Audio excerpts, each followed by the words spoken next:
Hello, wanderer. It's Ufan. Come in.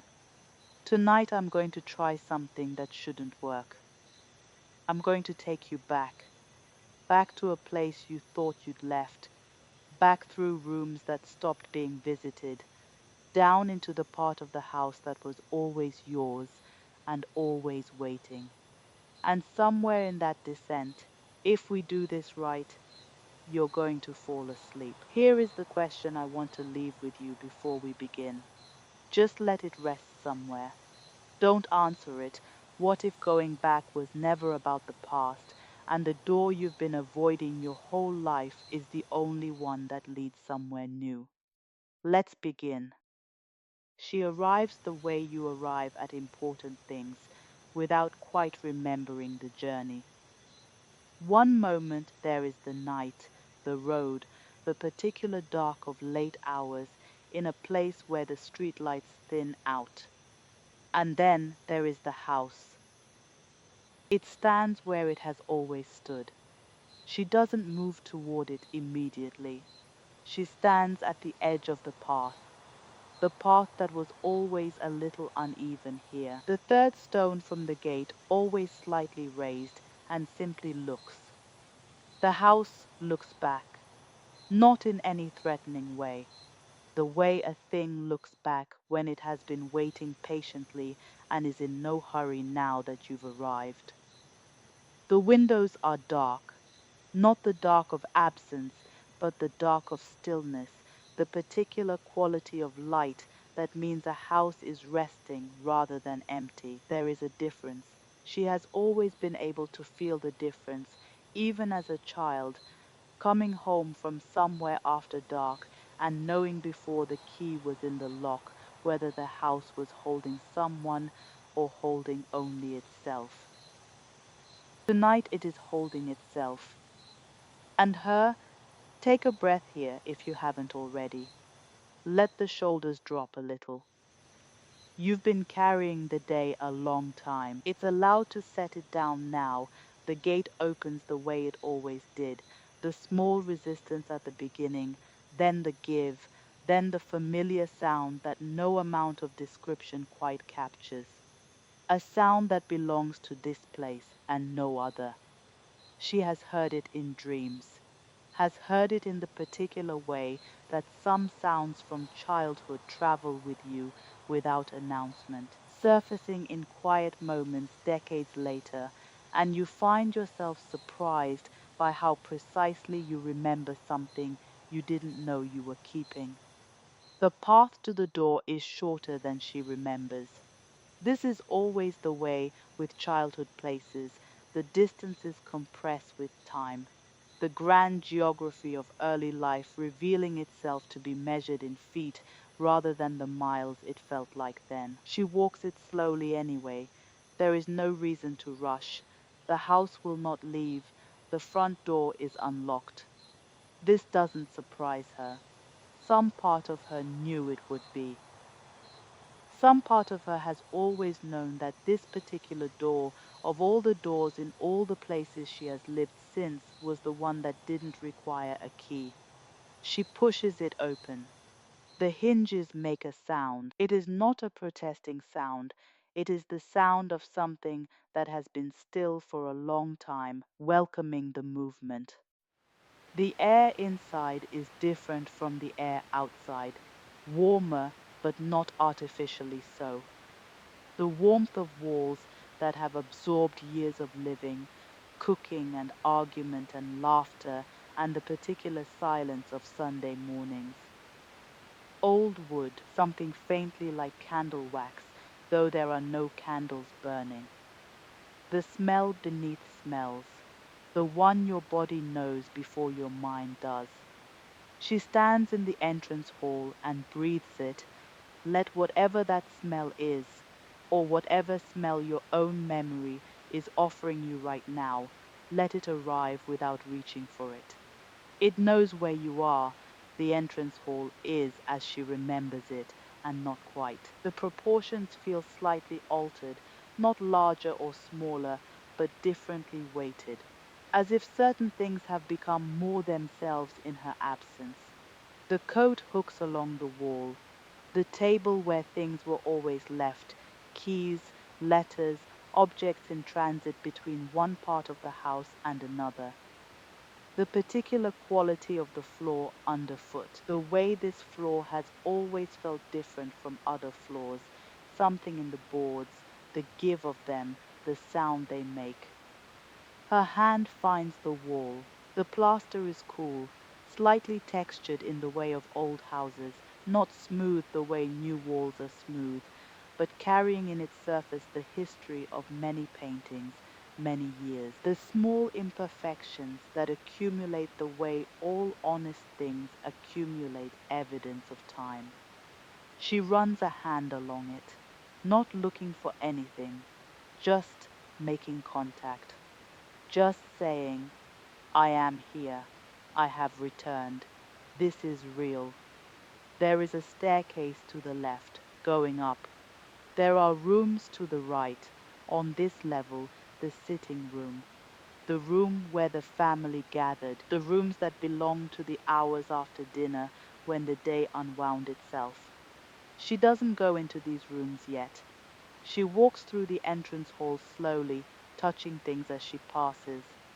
The edge of the table, the smooth curve of the banister at the base of the stairs, the wall again. A lamp is on somewhere further in, not electric or not seeming electric. A low warm light that comes from around a corner and doesn't quite illuminate anything directly, only suggests the shapes of things. She moves toward it. Let your body be heavy now. Let the bed or the chair or whatever is holding you actually hold you. You don't have to hold yourself up anymore. That's what surfaces are for. The room the light is coming from is the one at the end of the hall, the room that was always a little apart from the others. Not a formal room, not the kitchen or the sitting room or any room with a clear purpose. The room that accumulated purpose over time, that was a little different every year, that held whatever needed holding. She stands in the doorway. There is someone in the room, an older figure, seated, unhurried, as if sitting is something they have perfected over a long life and are no longer in any doubt about. They look up when she appears in the doorway, and there is nothing surprised in their expression. Only the mild, settled quality of someone who expected this arrival and is glad it has come. She doesn't know this person exactly, and yet she knows them in the way you know certain people, not from memory, but from recognition, as if you have met not in life, but in the part of yourself that precedes life. You came back, the older figure says. It is not a question, not an accusation, simply a naming of what is true, in the gentle tone of someone for whom truth requires no drama. She steps into the room, finds a place to stand, then a place to sit. The chair is the right chair. She doesn't know how she knows this, only that some chairs are wrong for a body and some chairs receive a body, and this one receives. I didn't plan to, she says. The older figure considers this without judgment. Most of the important returns are like that, they say. You think you're going somewhere else, and then you're here. The room settles around them. The light doesn't change.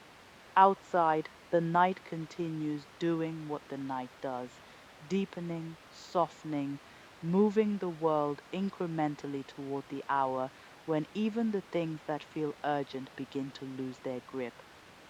I want to stop here for a moment, just beside the story. I've been back to places like this. Not always physical places, sometimes it's a feeling, a particular quality of afternoon light, a song that was playing during a year I thought I'd left completely. And every time there's this strange doubling, the me that's returning and the me that never left, as if some version of us stays behind in every place that mattered, waiting without impatience for the rest of us to find our way back. I don't know what to call that. I just know that going back is almost never what I expect. It's quieter. And something in me is always relieved isn't quite the word. Recognized, maybe, the way a thing feels when it's been found by the person it was waiting for. Okay, back to the house. She and the older figure sit together for a while without speaking. This doesn't feel like the absence of conversation. It feels like a different kind of conversation, the kind that happens in the body rather than in words, the slow exchange of presence, the particular communication of two people who are both, for the moment, in the same place and not needing it to be anything other than what it is. After a time, the older figure says, "Have you been through the rest of the house?" "Not yet," she says. The lower floors are worth seeing. They say this the way someone says something that is both obvious and important, with the gentleness of a person who knows you might resist it and isn't going to push. You haven't been down in a long time. She thinks about this. It's true.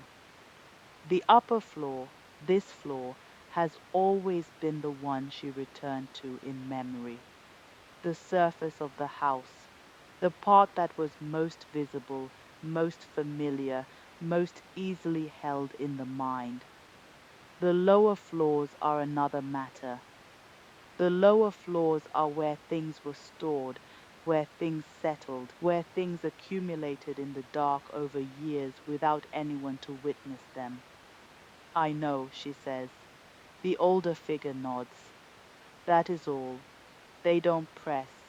They simply nod and return to their sitting, and the light continues its patient work of making the room gentle.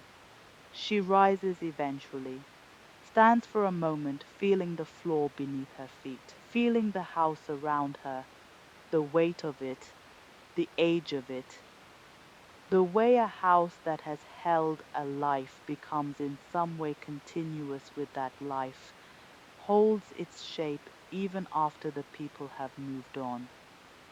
She moves back into the hallway, and at the end of it, further than it should be, given the dimensions of the house, and yet there in the way that significant things are always there when you're ready to notice them, is a door. Not one of the doors she has passed through tonight. Not the front door, not the room where the older figure sits, not the doors of the rooms she walked past. A different door, slightly different in color from the wall around it, or perhaps it's the light, or perhaps it's simply that she is seeing it now in a way she couldn't see it before. It stands at the end of the hallway, and it does not call attention to itself. It simply is. She looks at it. She does not go toward it. Not yet.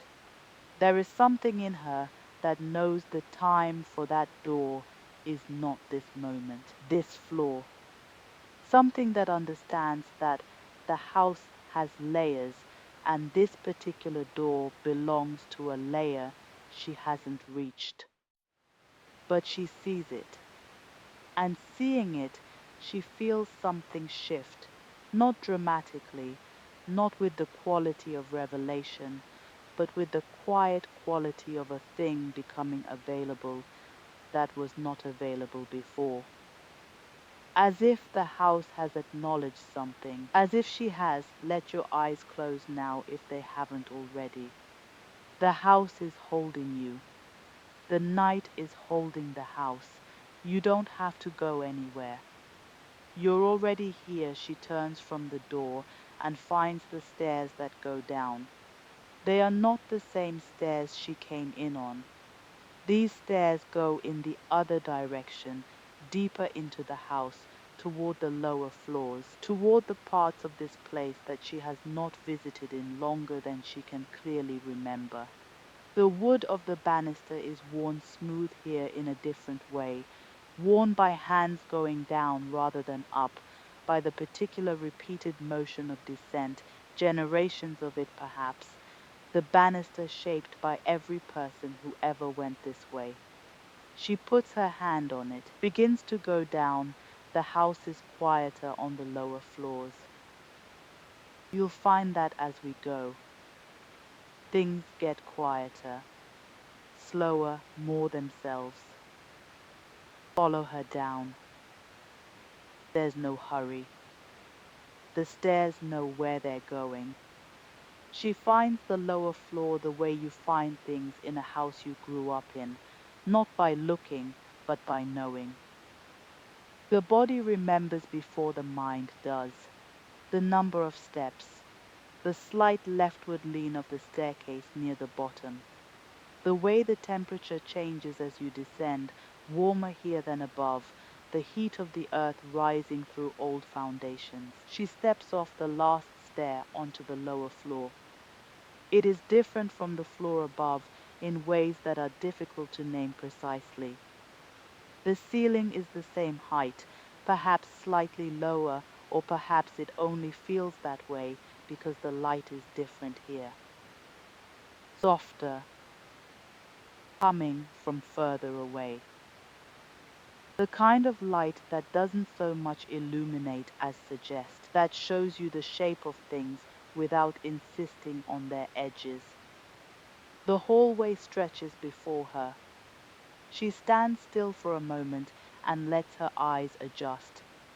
This is something she learned as a child, that darkness isn't the absence of sight, but a different quality of it, that if you stop fighting it and simply wait, the dark begins to give up what it's holding.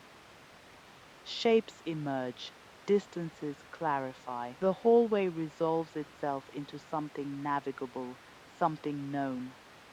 Old wood paneling along the walls here, where the floor above had plaster.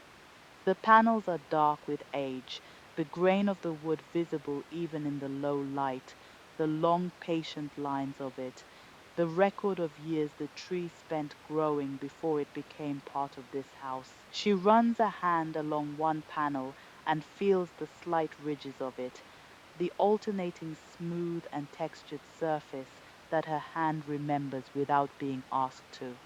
She walked this hallway thousands of times. She had forgotten that. Breathe slowly now. Let the breath go all the way down. There's no hurry on this floor. Nothing is waiting for you except what has always been here. The doors along this hallway are familiar in a different way from the doors above. Those doors had the familiarity of things in daily use, worn handles, thresholds crossed so often the crossing became invisible. These doors have the familiarity of things that mattered, that were returned to not from habit but from need.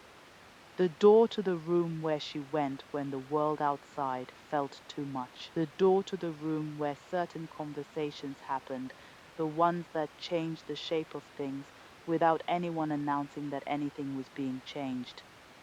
She passes them without opening them, not avoiding them, simply understanding that what she is moving toward is further in, further down, and that these rooms will be here when she returns, if she returns, which she may, which she might, which is not a thing that needs deciding now. The hallway turns. She hadn't remembered the turn. Or perhaps the house has always had it and she simply stopped noticing it somewhere in the years of walking this hallway so often that the walking became automatic. The turn reveals a longer stretch of corridor than she expected, and at the end of it, a room with its door standing open, a faint light coming from within. She moves toward it. The smell on this floor is different from the floor above.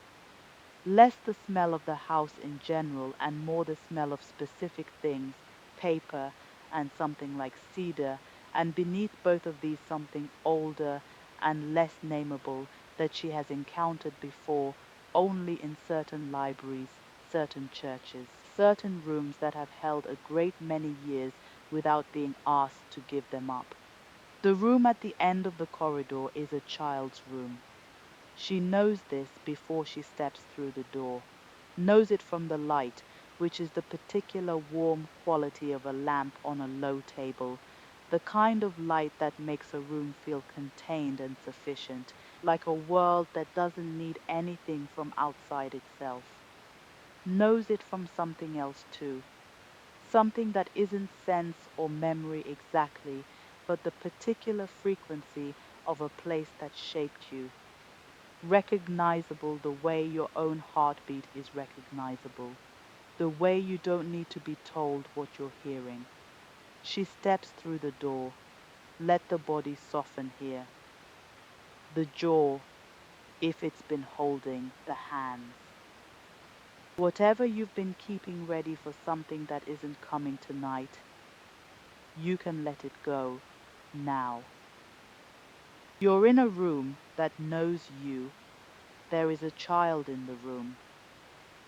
A girl sitting cross-legged on the floor near the lamp, arranging something, small objects laid out in a pattern on the rug, moved and reconsidered and moved again with the focused, unhurried attention that children bring to things that matter to them. She doesn't look up when the woman enters, not from rudeness, from absorption, from the particular completeness of a child engaged in something real. The woman stands just inside the door and watches.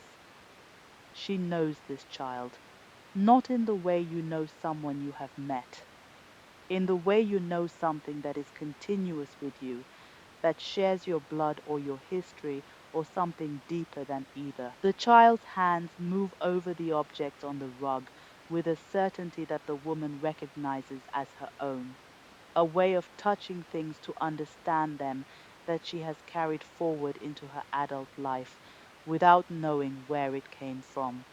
It came from here, from this floor, this room, this child on this rug with these hands.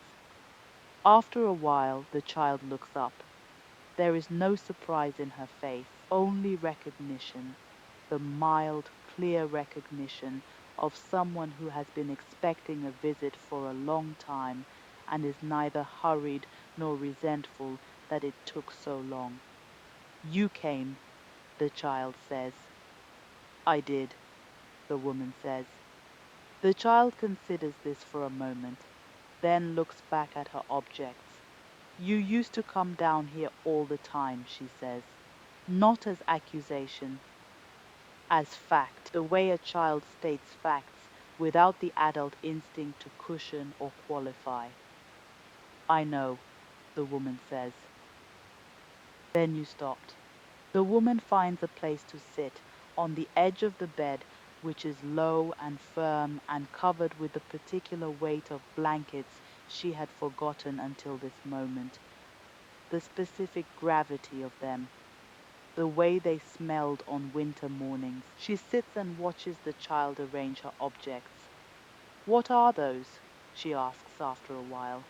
The child looks at the objects as if seeing them fresh. Things I found, she says. Things I wanted to keep track of. She picks one up, something small and smooth, a stone perhaps, or something that has become stone-like from being held so often. This one I kept because it felt important. I didn't know why. I still don't really, but it felt like the kind of thing you lose if you're not paying attention. The woman holds out her hand. The child places the object in it without hesitation. It is warm from being held, smooth in a way that is not just the smoothness of its surface, but the smoothness of long attention. The way objects absorb the care given to them and hold it, the way certain things feel inhabited even when no one is touching them. The woman closes her fingers around it. I'm going to step beside the story again for just a moment. There's a version of me that's still somewhere in a room like that one. I think most of us have one, a child self sitting with the things that felt important before we learned which things we were supposed to think were important. Before the world got its hands on our attention and started directing it. What strikes me every time I go back to that version of myself, in memory, in dreams, in moments that arrive without warning, is how much she already knew. Not facts, not the kind of knowing that earns anything, but the deeper kind, the knowing of what matters, what's worth keeping, what to hold gently so it doesn't break. She was never lost. I was, and she waited. Okay, back to the room. The child has gone back to her arranging. The woman holds the warm object in her closed hand and watches. Outside this room, or what functions as outside, the corridor, the rest of the floors above and below, the house is very quiet. The night has deepened to the hour when even the sounds that were inaudible become audible by contrast with the silence around them. The small sounds, the wood of the house settling into itself, the breath of rooms. Is it strange, the woman asks, being here all this time? The child thinks about this seriously, in the way children think about things that deserve to be thought about. No, she says finally, I don't experience time the way you do. I'm just here. I'm always just here. She pauses. It's stranger when no one comes. The woman feels something tighten briefly in her chest and then release. The tightening is not grief exactly, more like the feeling of understanding something that you can't undo and that doesn't need to be undone. The release is the acceptance of that. I'm here now, she says. Yes, the child says simply. You are.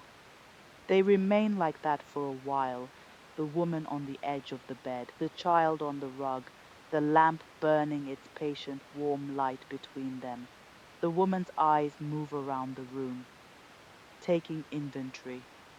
The things on the shelves, books she had read before she knew how to read properly, working them out page by page with a seriousness that she has never quite brought to reading since.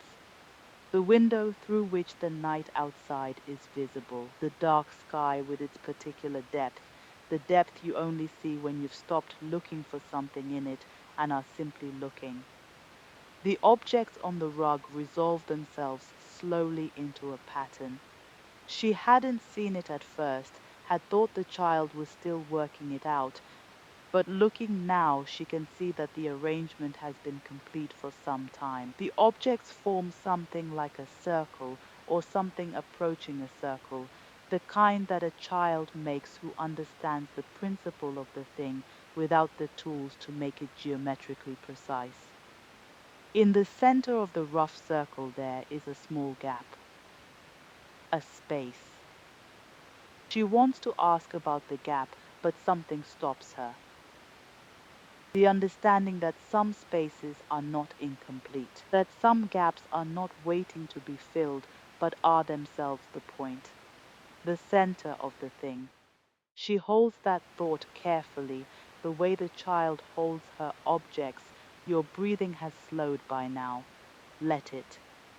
Your body knows what it's doing. It's been doing this, rest, release, the long fall into sleep, since before you could name any of it. Trust it, the woman stands eventually, not urgently. The movement comes from the natural end of a moment rather than from any impulse to leave. She holds out the warm, smooth object to return it to the child. The child shakes her head slightly. You keep it, she says. You needed it more than I did. That's why I was keeping it. The woman closes her hand around it again. She moves to the door. At the threshold, she pauses and looks back. The child has returned to her arranging or to the contemplation of what has already been arranged. The lamp burns steadily. The room is exactly as it was, and will be exactly as it was when she returns. If she returns, which she will, she thinks. Which she will. She steps back into the corridor, and there, further along than it was before, further than the corridor should extend, given what she knows of the house's dimensions, but there in the patient way of things that are waiting for you to be ready, is the door. Clearer now than it was on the floor above, more itself.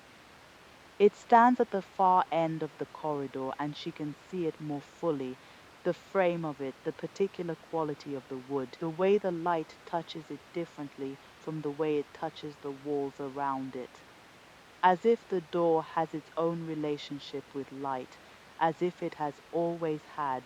She walks toward it this time, not to open it. She knows, without knowing how she knows, that this is not yet the moment for opening, but she walks toward it the way you walk toward something you have been avoiding for a long time and have finally decided to simply look at directly, without the angle of avoidance that changes the shape of things. She stops in front of it. It is taller than she expected. Or perhaps she is smaller here, on this floor, closer to the child she was, and the door is simply the size it always was. The wood is dark, not painted, not stained, simply darkened with time the way honest materials darken. There is no lock that she can see. There is a handle, simple, not decorative, the kind of handle that exists only to be used. She looks at it for a long moment. She raises her hand and places it flat against the wood. The door is warm. This surprises her and doesn't surprise her. The warmth comes from the other side. Something on the other side of this door is warm, has been warm, will be warm, has been generating warmth without any help from her, without her presence or her attention or her willingness to stand here and feel it through the wood. She leaves her hand there for a long moment. Then she takes it back. She turns and finds the next stairs, the ones that go further down, into the deeper parts of the house, into the floors that are older than memory, older perhaps than the family that lived here, older than anything she can put a name to. The banister here is different again, cooler, stone rather than wood, or stone beneath the wood, the stone of the original structure, the thing the house was built around before it became the house she knew. She wraps her hand around it. Follow her down. The house gets quieter from here, more itself. You've been going down for a while now and you can feel it, the way the surface things have softened, the way the day has fallen away in layers. You're in the deeper part of yourself now.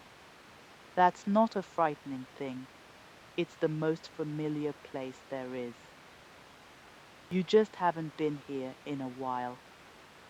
Keep going. The stairs end differently than she expects. Not in a landing, not in a hallway, in a room. As if this floor didn't bother with the architecture of transition, the suggestion that you are moving between spaces. You are simply here. The stairs bring you, and then they are behind you, and the room is around you, and there is no moment of arrival, because in some way you have always been arriving here. The whole descent a single continuous movement toward this. She stands still. The room is large, larger than the floors above would suggest. Another impossibility she doesn't question. The way you don't question dimensions in dreams, because the dream knows what it needs, and size is one of the things it adjusts without apology. The ceiling is high enough that the lamplight doesn't reach it. Above a certain point there is simply darkness, not threatening darkness, not empty darkness, but the darkness of depth, the darkness of a sky without clouds that goes on being sky long past the point where the eye can follow it. The walls here are stone, not stone as in renovated, not stone as in decorative, stone as in original. The stone the house was built around before it became a house, before anyone decided what to call the thing that was here. Old stone, the kind that holds cold in summer and warmth in winter, that has its own relationship with temperature independent of the air around it. She puts her hand against the nearest wall and feels the slight roughness of it, the weight of it, the sense that this material has been here long enough to have opinions about the matter. The floor is stone as well, worn smooth in the center of the room where feet have passed for long enough that the stone itself has given way, has made accommodation, has shaped itself around the fact of human presence the way all durable things eventually shape themselves around what is most true about their situation. The edges of the room still show the original texture. The center is a bowl of smoothness worn by generations she will never know and cannot name. She walks to the center and stands in it. The smoothness is different underfoot, not slippery, the opposite of slippery. The stone holds her the way a thing holds you when it has been shaped precisely by the presence of people standing where you are standing. She feels it through the soles of her feet, up through her legs, something that isn't quite warmth, but is warmth's close neighbor, the sense of a surface that knows what it's for. The light in this room comes from two sources. The first is a lamp in the far corner, older in style than the ones above, simpler, the kind of lamp that burns because of what it holds rather than because of any mechanism, a flame and a vessel and nothing more complicated than that. It casts a circle of amber light that doesn't quite reach the center of the room, but sends its warmth in that direction, a gesture of warmth rather than warmth itself. The second source of light she cannot locate. It seems to come from the stone itself, not from any particular point, not from any direction, but from the material of the walls and floor, as if the stone has absorbed enough years of light to have started returning some of it. A low luminescence, the kind that you only see when your eyes have fully adjusted, when you have stopped looking for light and simply allowed your vision to open.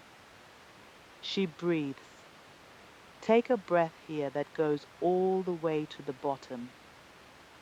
The kind of breath where you feel your ribs move sideways as well as up. Let it out slowly. There's enough air in this room. There has always been enough air in this room. The room smells of stone and time and something she cannot name but recognizes. It is the smell of depth. The smell of things that have been undisturbed long enough to settle into themselves completely, the way water smells at the bottom of a well, the way certain old books smell, the way a forest floor smells in autumn when the decomposition of old things is feeding the growth of new ones. Not unpleasant, the opposite of unpleasant. The smell of something real that has been real for a long time without anyone needing to confirm it. She realizes she is still holding the object the child gave her, the small, smooth, warm thing. She has been holding it since the middle floor, through the corridor, down the stairs, into this room, without being aware of holding it. Her hand has simply been keeping it. She opens her fingers and looks at it in the lamplight. It is a stone, a river stone, she thinks, the kind made smooth by water over years, the kind that fits a closed hand perfectly, as if it were made for exactly that purpose, as if that is precisely its purpose. She closes her hand again. There is someone else in the room, not nearby.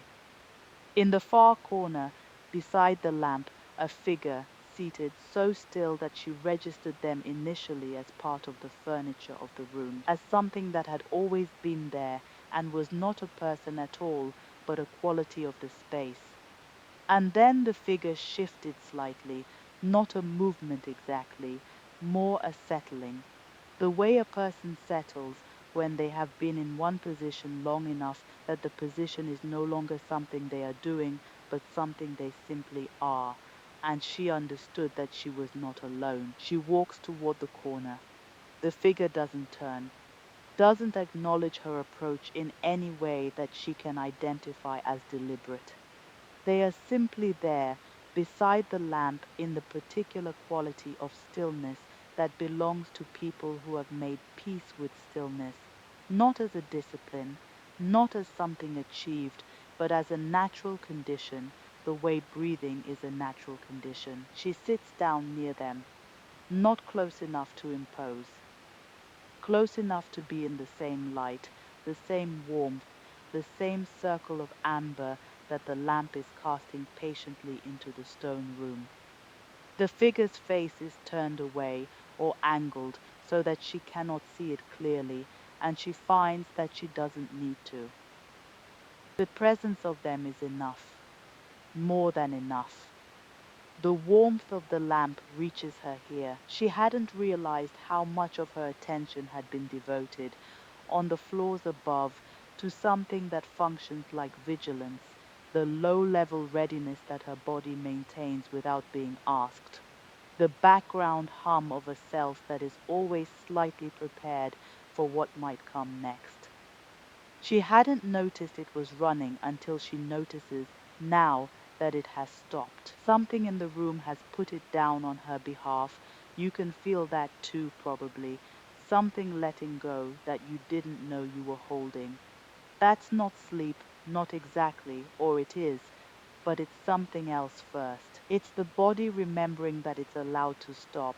She and the figure sit together in the lamplight, and the stone room holds them both with the patience of something that has been holding things for a very long time and expects to go on doing so. She finds herself thinking, not urgently, not with any sense that the thinking needs to go anywhere, about roots, about how a plant lives in its roots. The part above ground, the stem, the flower, the visible reaching of it toward light, that part has a season. It grows and shows itself, and then it goes. But the roots remain. The roots are where the life is actually kept, the deep storage of it, the part that winter can't touch, because winter only reaches so far down. Every spring the plant comes back, not because it survived, but because it never actually left. Because the roots were there through everything, holding what mattered, waiting for the conditions to be right again.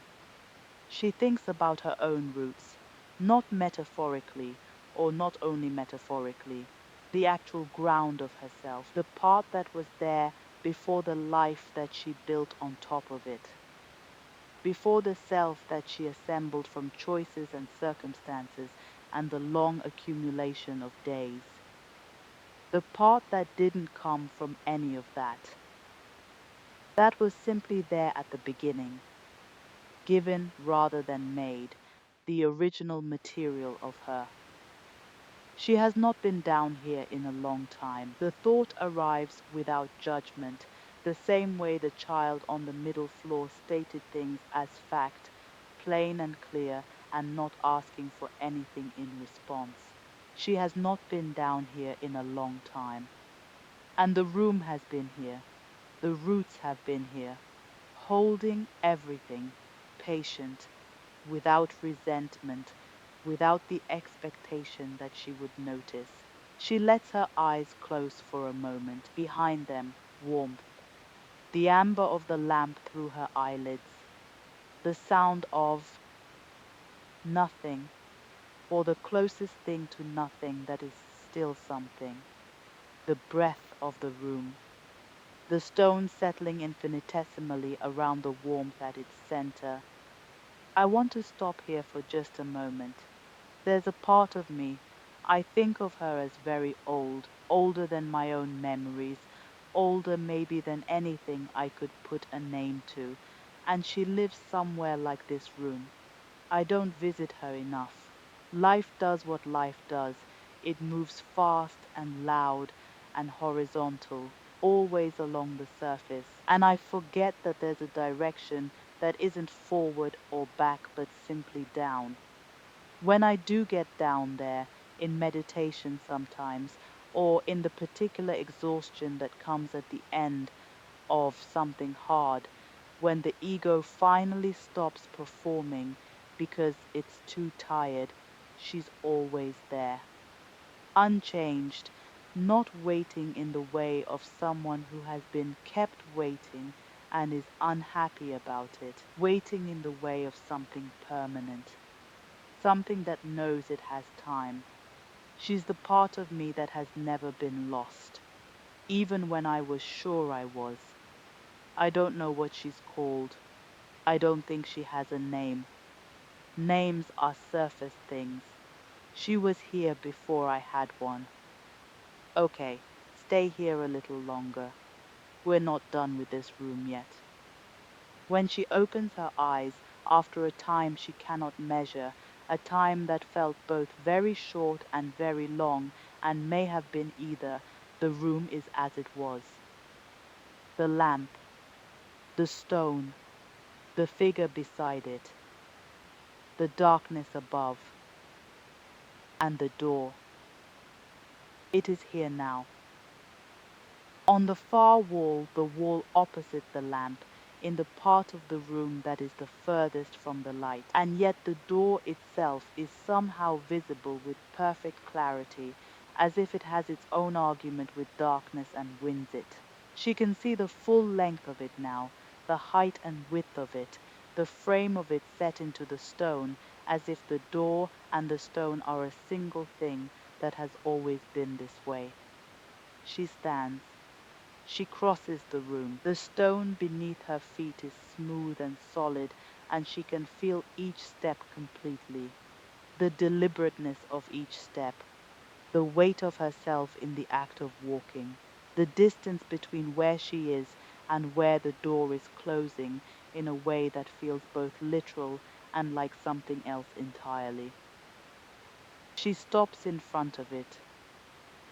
Here, fully in front of it, for the first time, she understands something about the door that she could not have understood from any of the places she saw it before. It is not a door that has been keeping her out. It is a door that has been keeping something safe. The two things look identical from a distance. Up close, standing in front of it with the stone room behind her and the lamplight barely reaching this far, they are completely different. One is a barrier, the other is a shelter.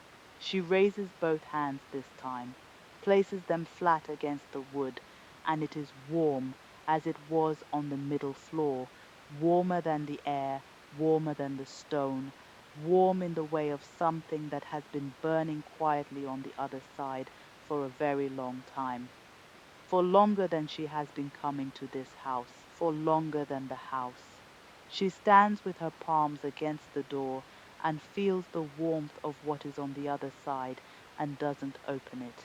Not from fear, not from reluctance, from the understanding, arriving in her body rather than her mind, arriving the way the important things tend to arrive, that she doesn't need to.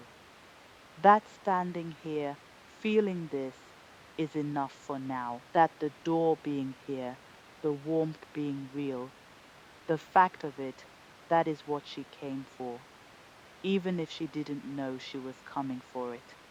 The warmth moves through the wood and through her palms and up her arms, and she closes her eyes again and just stands there, breathing. You're in the right place. Whatever brought you here tonight, worry, exhaustion, the particular weight of a day that didn't go the way it was supposed to, you're in the right place now, underneath all of it. at the level of the roots, where you were always going to end up because this is where you live, under everything. This is your ground. One more floor, the deepest one. She's almost there. So are you. There are no stairs this time. She doesn't notice their absence until she is already here, already in the deepest room, the foundation room, the one that exists below the floor plans and the architecture and the logic of the house as she has ever understood it. One moment she was in the stone room with her palms against the door, and then she was here. The crossing happened the way the most important crossings happen, without announcement, without the feeling of a threshold being passed, simply the fact of being somewhere new and the quiet understanding that you have been moving toward this place for much longer than tonight. She stands still and lets the room come to her. It is smaller than the room above, not confining, the opposite of confining. The smallness of it is the smallness of something that contains exactly what it needs to contain, and nothing more. The smallness of a hearth rather than a hall, of a cupped hand rather than an open field. The ceiling is low enough that she is aware of it, not oppressively, but the way you are aware of the sky on a clear night when you lie on your back and let it be as close as it is. Something above her that is simply, completely there. The walls are stone here too, older stone.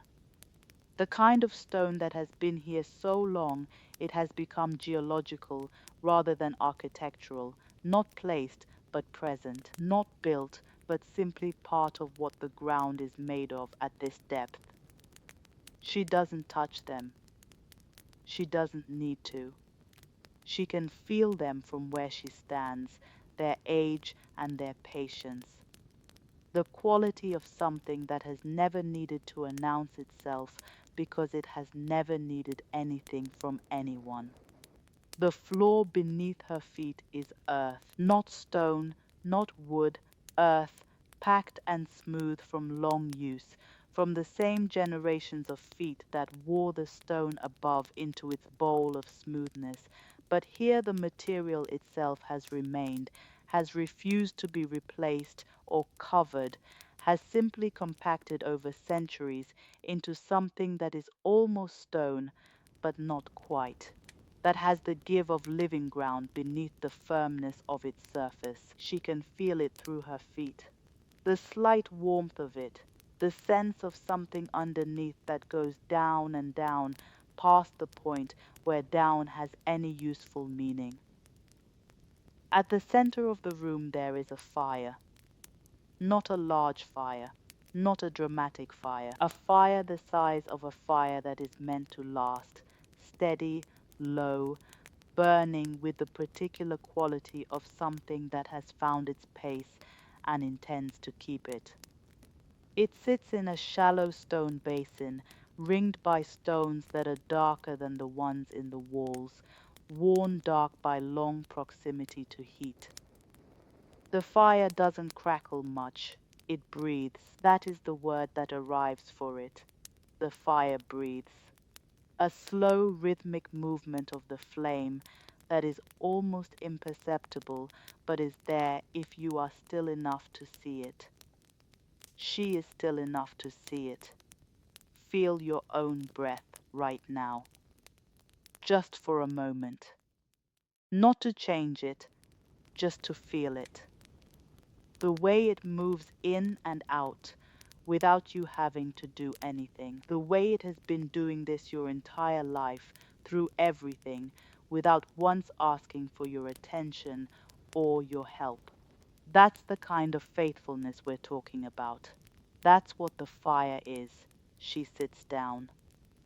The earth floor receives her the way the chair on the upper floor received her, with the quality of something that is shaped for exactly this, that has been waiting to be useful in precisely this way. She sits cross-legged with the fire in front of her and her hands resting open in her lap, the river stone from the middle floor still in her right hand, and she lets the warmth of the fire reach her. It reaches her, not just her skin, further in than that.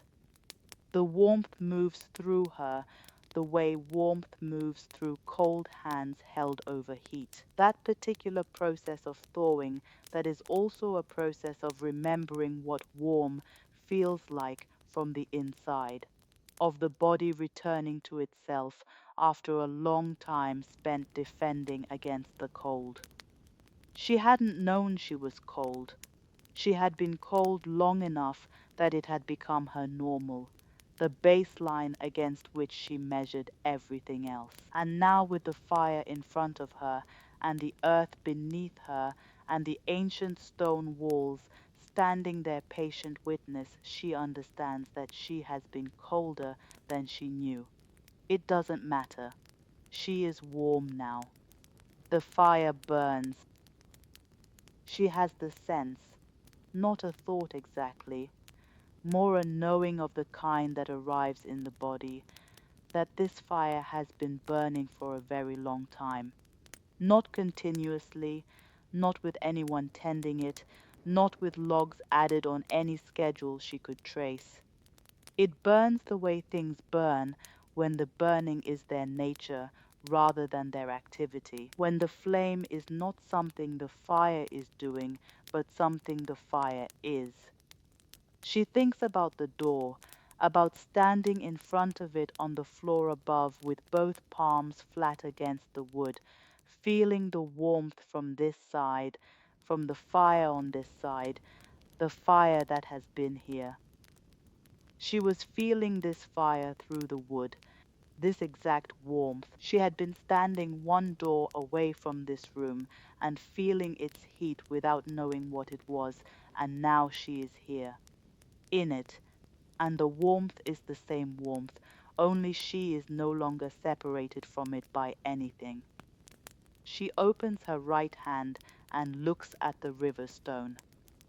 In the firelight, it is more itself than it has been anywhere else. The colors in it visible now, not gray as she had assumed, but layered, the kind of stone that is made of compressed history, each layer a different season of the river that made it. She can see the years in it if she looks closely. She doesn't look closely. She just holds it in the firelight and lets it be what it is. Your hands can open now if they've been closed. Whatever they've been holding, you can let it rest for a while. You'll be able to pick it up again later if you need it. Most things wait. There is no figure in this room. She notices the absence the way you notice an absence when you've been moving through a series of presences, the older figure on the upper floor, the child on the middle floor, the silent one in the stone room. Here there is no one. Here there is only the fire and the earth and the stone and her. She understands that this is right, that this room doesn't need anyone else in it because this room is already full, full of the oldest version of her, the one that precedes the figures, the one that the figures were pointing toward all along. She is the presence in this room. She has always been the presence in this room. The understanding arrives without drama, not as revelation. Revelation implies that something hidden has been exposed, and nothing here was hidden, nothing was kept from her, there was no lock on any door she passed through tonight. The understanding arrives as recognition, as the particular quality of knowing something you already knew but had stopped noticing. The way you stop noticing the sound of rain after you've been inside it long enough, and then you step into silence, and the rain was there the whole time, and you were in it the whole time. And the fact of having stopped noticing it didn't change anything about whether it was falling. She has been here the whole time. Not here in this room, here in this ground. this deepest layer of herself. She has been living on the upper floors, moving through the architecture of her daily life, its rooms and corridors, its routines and obligations, its furniture rearranged by circumstance. And beneath all of it, beneath the foundations of everything she built and rebuilt and sometimes watched fall, this room has been here. This fire has been burning, not waiting for her in the way of something that needed her, but here in the way of something that simply is, that doesn't require her presence to be real. That would have been here whether she came or not. She came. That is what she has done tonight. She has come down far enough to be in the same room as the truest thing about her, and it is small and warm and lit by a fire that breathes, and it smells of earth and old stone, and it has been here since before she had a name. I'll be honest with you. This is the part I find hardest to talk about, not because it's sad, but because language doesn't quite fit it. Every time I try to describe what it's like to get down to this level of yourself, the words I reach for are either too dramatic or too vague, and neither one is right. What I can say is this: there is something in you that has not been touched by any of it, not by the hard years, not by the losses, not by the times you were sure you had broken something essential. It is not untouched because it is fragile, it is untouched because it is too deep for most things to reach. It is the part of you that was there before the story of you began and will be there after the last chapter.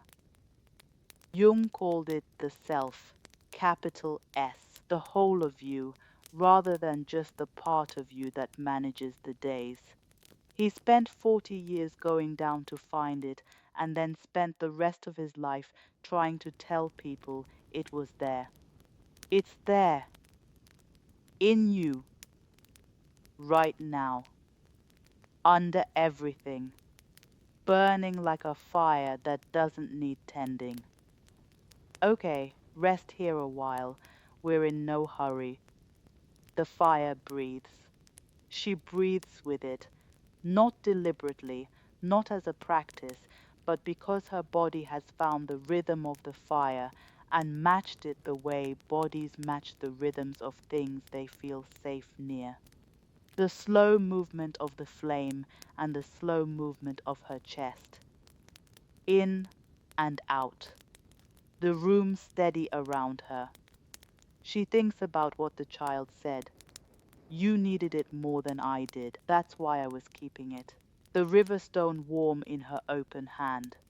She understands now what the child meant, not as a lesson, not as a thing to carry upstairs and apply to her life like a prescription, simply as a fact about where things are kept.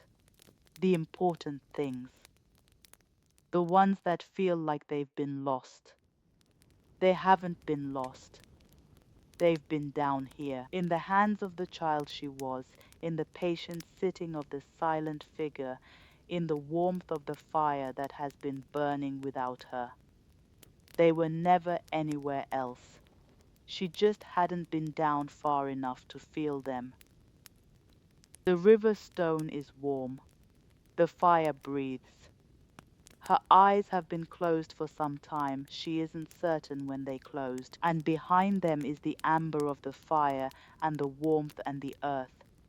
Beneath her and the room holding her in its old stone arms, and there is nothing that needs her attention and nothing that she needs to do, and the breathing is enough, and the warmth is enough, and she is enough, and she has always been enough. And the fire was always here, and the door was never locked, and this is the ground, and she is in it, and it is hers, and it has always been hers, and she is home. She is home. So are you. Stay as long as you need. The closing is gentle from here. There's nothing waiting for you on the other side of this, except rest. She doesn't know how long she sits with the fire. Time on this floor works differently from time above, not slower exactly, not faster, but less insistent, less interested in being measured.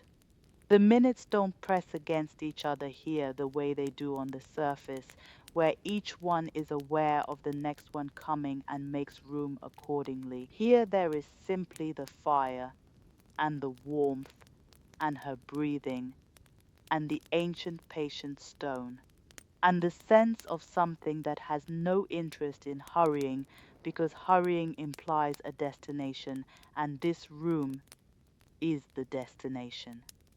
This room has always been the destination. She understands that now with the particular completeness of an understanding that has moved all the way through her. Not just thought, not just felt, but settled, the way sediment settles when the water finally goes still. She went back to find something. That was what she believed when she arrived at the gate tonight, in the dark, looking up at the house that held the shape of her earliest years. She went back to find something. But going back was never about the past. The house was never just a house. The floors were never just floors. The door she stood in front of, on the upper landing barely visible, on the middle floor warmer and closer, in the stone room with both palms flat against the wood, feeling the heat of this fire through the grain of it, that door was never locked, was never a door she needed to open, was already open, had been open since before she could remember being afraid of it. What she was avoiding was never behind the door. What she was avoiding was this room, this fire, this ground. Not because it was frightening, it is the least frightening place she has ever been, but because you can spend a whole life building on the surface and forget entirely that there is a depth to you. Forget or not forget exactly. Stop visiting. Stop coming down. Get busy with the architecture of the upper floors, the maintenance of the rooms where life is conducted and witnessed and performed, and simply not make the descent. And the fire burns anyway. The roots hold anyway. That is what she came to understand tonight, not as a comfort exactly, though it is a comfort, but as a fact. The deepest part of her doesn't require her maintenance, doesn't require her attention or her presence or her willingness to believe in it. It burns because burning is its nature. It holds because holding is what it does. She could have stayed away another decade and returned to find the fire exactly as it is, steady, low, breathing its slow breath in the center of the earth floor, warm on the far side of every door she was too busy or too afraid to open. She was never lost. She was only upstairs. The older figure in the lamplight room on the upper floor, the one who said you haven't been down in a long time, with the gentleness of someone who was not keeping score. The child on the middle floor arranging her objects in their imperfect circle with the gap at the center, the gap that was not an absence but a center, the point around which everything else was organized. The silent presence in the stone room whose attention was old and required nothing of her. They were all pointing here. They were all the same pointing, inward, downward, toward the ground. Toward this. She looks at the river stone in her open hand. The child kept it for her, kept it because she knew that somewhere in the long accumulation of years and decisions and the daily management of a life, The woman she would become would need to be reminded of what it felt like to hold something simply because it felt important, not because it was useful, not because it could be explained. Because it was worth keeping, because some things are worth keeping, and the knowing of which things those are is not a skill you acquire, it is something you are born with and slowly learn to trust again.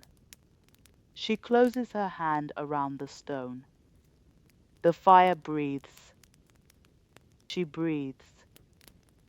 And in the breathing, in the warmth, in the ancient patient room, the question she arrived with, the one planted at the top of the stairs before the descent began, quietly, completely, receives its answer. Going back was never about the past. The door she has been avoiding her whole life is open. It leads here. It has always led here. And here has always been new. I'm going to step fully out of the story now, not away from it, beside it, which is where I've been all along, if I'm honest. I want to talk to you directly for a few minutes. Not the you in the story, you, the one listening. The one who put this on tonight for whatever reason brought you here, exhaustion, or the particular kind of restlessness that feels like it belongs in your chest, or just the need for somewhere to be that wasn't the inside of your own head. I see you. I don't mean that in the empty way it sometimes gets said. I mean, I know what it's like to be the person who puts something like this on, who lies in the dark and needs the dark to be populated by something, who can't always get there alone. Here is what I want to say to you. There is a version of you that tonight's story was about. I don't know what floor of yourself you've been living on. That's yours, that's private, that's not mine to know. But I know that the lower floors exist in you the same way they existed in the house. I know the fire is there, not as a metaphor, as a fact about what you are made of. Jung spent the better part of his life going down. He called it the confrontation with the unconscious, which is a very clinical name for what is actually a very simple thing. He went looking for the ground of himself, and he found it. And what he found wasn't frightening. It wasn't the chaos he expected. It was a center, stable and warm and entirely his, waiting with the patience of something that has never needed to be found to be real. He found it, and then he spent the rest of his life in his work, in the tower he built by the lake, in the pages of the book that became memories, dreams, reflections, trying to tell people it was there, that they had it too, that the descent was worth making. It's worth making. I think about a line, an old line, older than Jung, older than psychology, older than most of the frameworks we reach for when we're trying to explain what it means to be human. It goes like this: I have placed before you an open door that no one can shut. An open door that no one can shut. That's the door in tonight's story. That's the door you've been standing in front of. No one locked it. It was never closed. The warmth you've been feeling from the other side, that low, persistent warmth that you've been aware of sometimes in the quiet moments, in the just before sleep moments, in the moments when you stopped moving long enough to feel what was underneath the movement. That warmth is real, and it has a source, and the source is you, the deepest you. The one that was there before the story of you began. What I had to stop doing to find it, and I'll be honest with you because that's the only thing worth being in this particular dark. What I had to stop doing was insisting on the upper floors. insisting that the surface of myself was all of myself, insisting that the self that manages and performs and maintains was the whole thing rather than just the part that shows. It isn't the whole thing, it's just the part that shows. The whole thing is down here, in the ground, burning without your help, holding without your effort, waiting without impatience for you to come down far enough to feel it. You came down tonight, maybe all the way, maybe part way. Maybe you're somewhere on the middle floor with your eyes already closed, and the story is just a sound now, a warm sound, and that is completely right. The floor you're on is the right floor. The fire is burning on every floor, just differently, more obvious the further down you go, but present everywhere. You are in it right now. An open door that no one can shut. You're already through it. Rest now. I just want to say thank you for being here tonight. Not in the polite way, in the real way. The fact that you chose to spend this hour going somewhere quiet and deep instead of somewhere loud, that's not nothing. That's a form of knowing yourself. Hold on to that. Okay, last few minutes. I'll be gentle. Let the house be around you now. Not as a story, as a feeling, the particular feeling of a place that knows you. The gate that opened the way it always did. The entrance hall with its coat hooks and its table of accumulated things, and the particular sound the floor makes underfoot, the sound that has no name except home. The older figure in the lamplight, patient as something that has been patient a long time, saying, "You haven't been down in a long time." Not as a judgment, as an invitation. The middle floor, the paneled walls, the child on the rug with her careful circle of objects and the gap at the center that was the point all along. The warm stone in your hand, the deep floor, the stone that is geological rather than architectural, the fire that breathes, the silent figure whose attention was old and asked nothing, the door with both your hands against it, feeling what was always on the other side, the foundation, the earth, the fire at the center, the understanding arriving not as thought but as the settling of something that has been true for a very long time, that you were never lost. Only upstairs, only on the surface, and the surface is real, and the surface is yours, and the surface is where you live your life. But it is not all of you, not even most of you. Most of you is roots. Most of you is ground. Most of you is the fire burning at the center of the oldest room, the room that exists below the floors you know, the room that has been here since before you were anything you could name. That room is yours. It has always been yours. The door is open.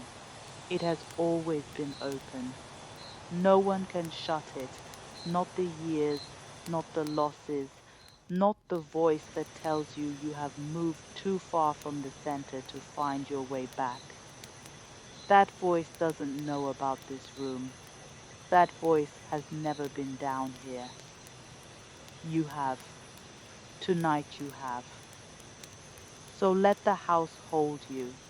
Let the fire breathe. Let the roots do what roots do, quietly, invisibly, in the dark, without recognition, without applause, simply holding the life that blooms from them each spring, as if holding it were the most natural thing in the world.